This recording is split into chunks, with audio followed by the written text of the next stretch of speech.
We'll define who a child is.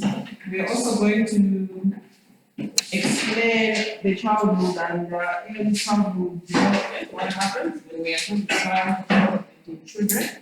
And again, we will also describe the stages of human development.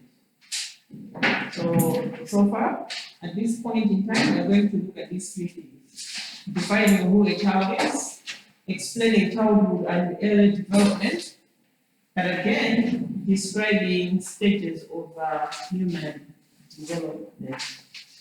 Who is a child?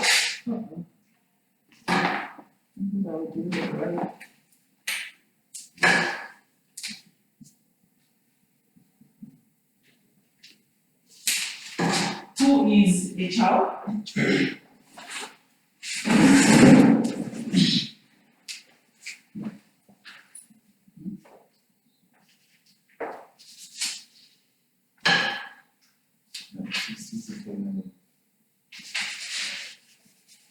No, I'm trying to think if something was going to be, is it going to be, will they be able to wash it off? Oh, it's permanent. The chocolate. I know, but this one is not a permanent mark, so it's different. There are three ways of looking at a child.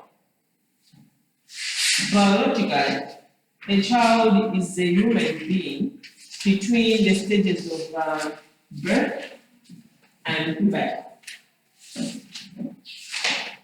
They are patient. There are three ways of looking at a child.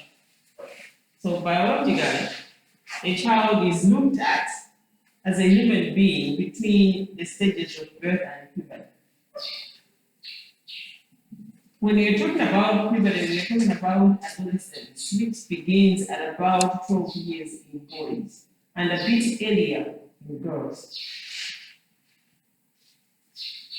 So, when we are talking about adolescence, we are talking of the onset of, puberty is the onset of adolescence, which is marked or indicated by sexual maturity. So at 12 years, the boy child is ready for reproduction. But in most cases, the girl child is gets ready earlier than the boy. So first, biologically, a child is defined as a human being between the stages of birth and adolescence. And legally, that's another way how you can look at a child, refers to a minor.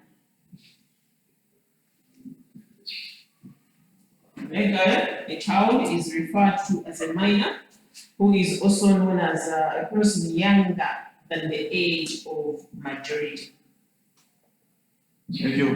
Majority. Yes.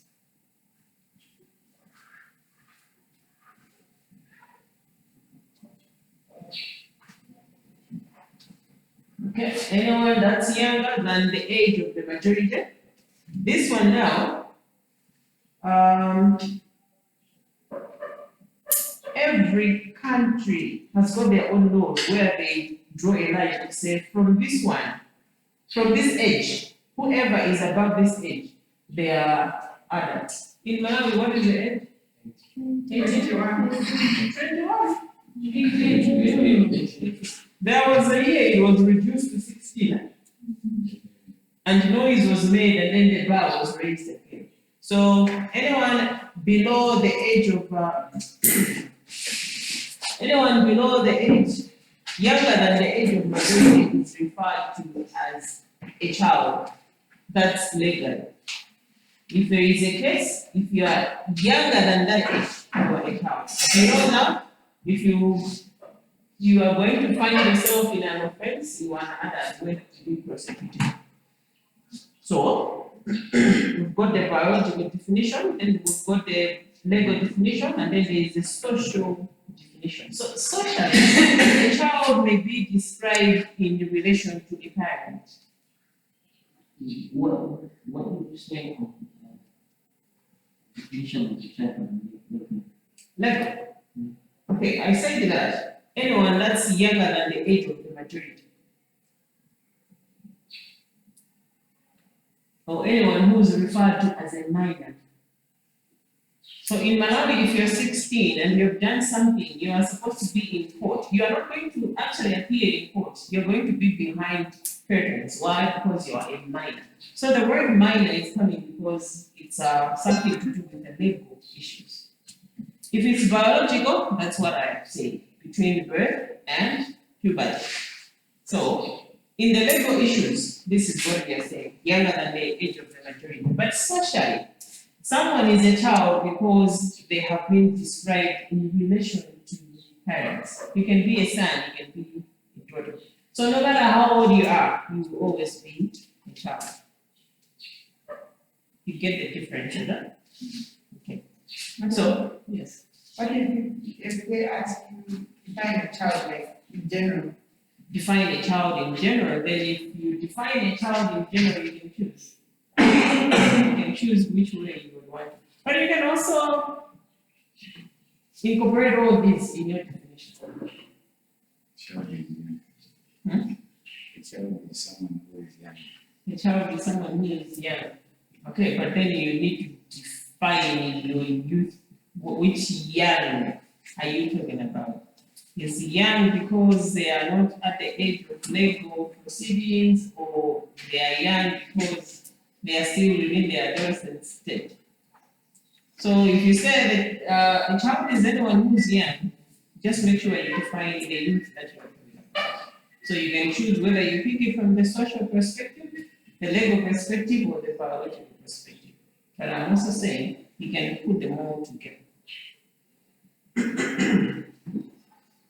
Okay, so they may be described in relation to a parent, such as sons and daughters of a parent of any age. Or metaphorically, we're talking about social aspect, right? Metaphorically, an authority figure or signify group membership in a clan, tribe, or religion. If I belong to a certain religion, I'm a child to that.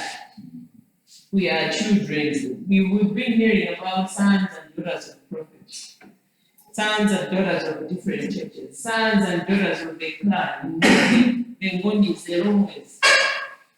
So there can be someone who is a figurehead, and you're not really related, but because you belong to the same society in one way or the other, so you can become a child. Yes. On The one you were saying. plans. Oh, I was simply trying to make sense where I was saying you can be a son and a daughter of a group or of someone, of a person who has authority, who is not necessarily your parents, but because you are following maybe their ideology. For example, I see sons and daughters of the prophet. We are sons and daughters of the Romans. We are sons and daughters of the Woni chief. So you see a whole chief who has got gray hair and it's all old, but he's talking about, I am your son, talking to the Igbos or whoever. But are they really their sons? Yes, socially they are. We are addressing the president. Ifeana Basung, the whole area. Ifeana, what is happening? They are simply trying to put the person in the place of authority by referring to him as a father and them as children, just to show the difference in the ranks. All right. Does that make sense? We are able to differentiate the three, right? Okay. So when we are talking about early childhood development, we are talking about the period of growth between birth and the onset of adolescence. We have looked at the three types of children, but now, this time around, we are talking about early childhood development. We are talking about the development period of growth between between birth and the onset of adolescence, which is at puberty. And it is during this time around when the child experiences a rapid physical as well as a biological, cognitive, psychological, social, emotional changes. Manage fast.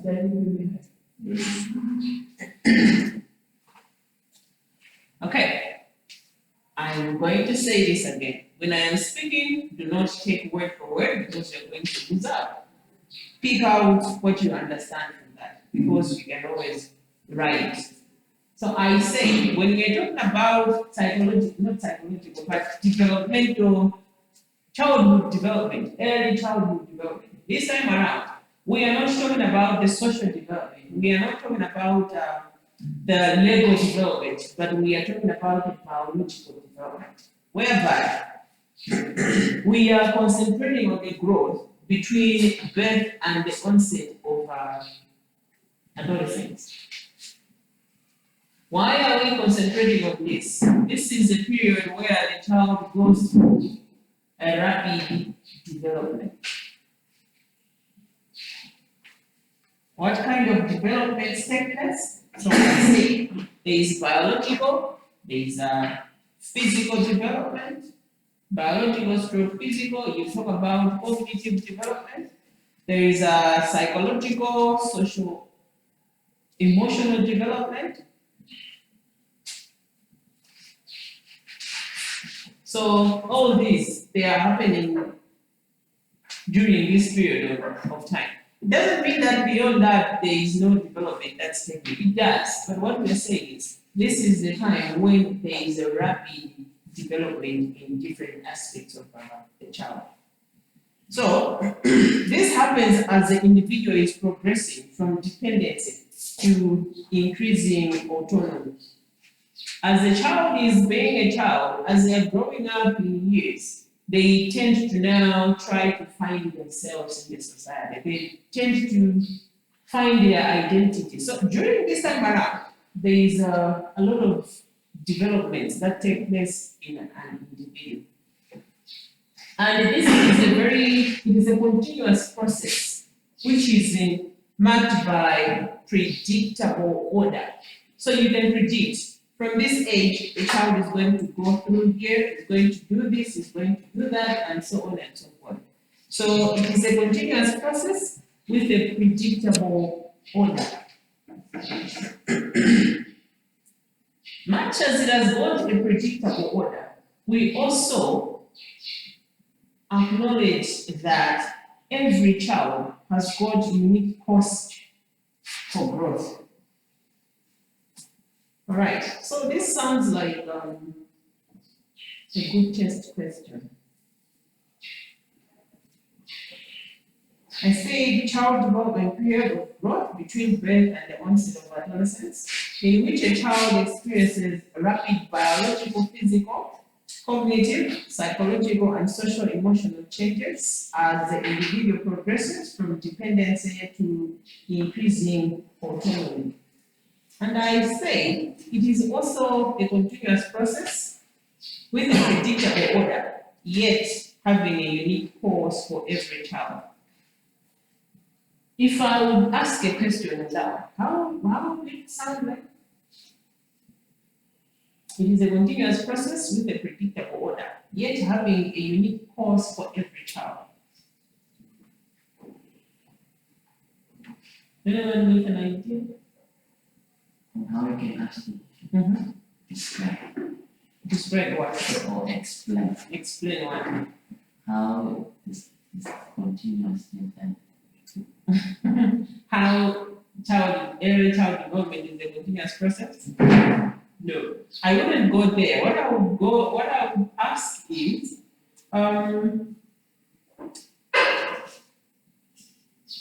how is it unique? How is it a unique course for every child? Or explain the notion that early childhood development is a continuous course with a predictable course, with a predictable order. Yes, it has got a unique course for every child. And you can also ask, why is it unique every child. Mhm. Why do other children have different stages and why do other children have? Yet we are saying it has got a predictable order. Yes. So these two are together.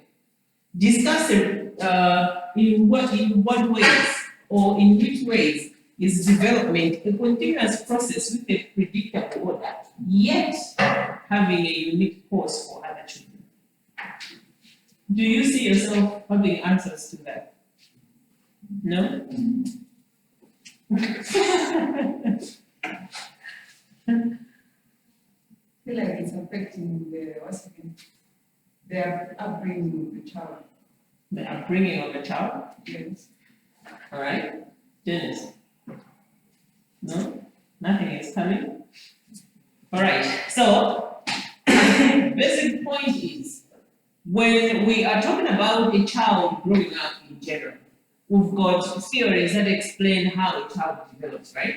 So from point A, a child is supposed to go to this stage, and these are the abilities, this is what a child is able to do at this particular stage. However, not every child is going to go through those stages. What are the reasons that are going to affect